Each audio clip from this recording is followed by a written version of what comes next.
चतुर मंत्री और मूर्ख राजा।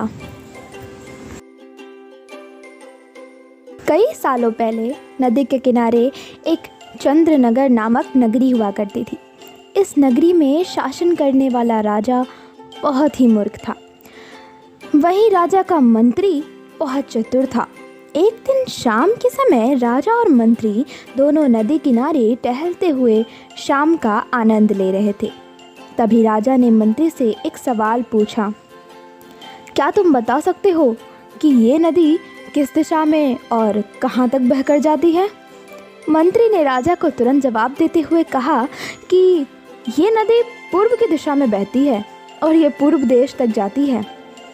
इस पर राजा ने कहा कि वह नहीं चाहता कि हमारे देश का पानी पूरब के देशवासी इस्तेमाल करें।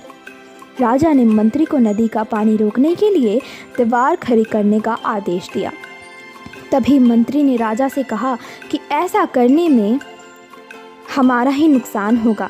राजा ने गुस्से में कहा कि पानी हमारा है और पूरब देश वाले मुफ्त में इसका इस्तेमाल कर रहे हैं और तुम बोल रहे हो कि हमारा नुकसान होगा। इसमें हमारा कुछ नुकसान नहीं होगा। तुम जल्दी से जल्दी नदी में दीवार बनवाने का काम शुरू करवाओ। मंत्री राजा की आज्ञा का पालन करते हुए कारीगरों को बुलाता है और नदी के पास दीवार बनवाने का काम शुरू करवा देता है। नदी में दीवार बनाने का काम तेज़ी से चलने लगा और कुछ दिनों में दीवार बनकर तैयार हो गई। यह देखकर राजा बहुत प्रसन्न होते हैं, परंतु उनकी मूर्खता के कारण कुछ दिन बाद जब बारिश का मौसम दस्तक देता है तो नदी का पूरा पानी पूरे गांव में भरने लगता है। धीरे धीरे पानी लोगों के घरों में घुसना शुरू हो जाता है। इससे परेशान होकर सारे नगरवासी एकत्र होकर मंत्री के पास आते हैं। मंत्री उन्हें आश्वासन देता है कि वह इस समस्या का हल ढूंढ निकालेगा। लोगों की परेशानी सुनकर मंत्री समाधान निकालने के लिए एक योजना बनाता है। उन्होंने राजमहल में समय को बताने के लिए एक घंटा बजाने वाले शख्स को इसमें शामिल किया। वह समय के अनुसार घंटा बजाता था, जिससे लोगों को समय पता चलता था। मंत्री ने उसे कहा कि आज तुम प्रति घंटे की बजाय हर आधे घंटे में घंटा बजाना। उस आदमी ने मंत्री ने जैसा कहा वैसा ही किया। इससे जब सुबह के 3 बज रहे थे तो उसने 6 बार घंटा बजाया। 6 घंटे सुनकर राजा और सभी नगरवासियों को लगा कि 6 बज गए हैं और सुबह हो गई है। राजा उठकर बाहर आता है तो वहाँ मंत्री पहले से मौजूद होता है। बाहर अंधेरा देखकर राजा मंत्री से पूछता है कि अभी तक सूर्योदय क्यों नहीं हुआ।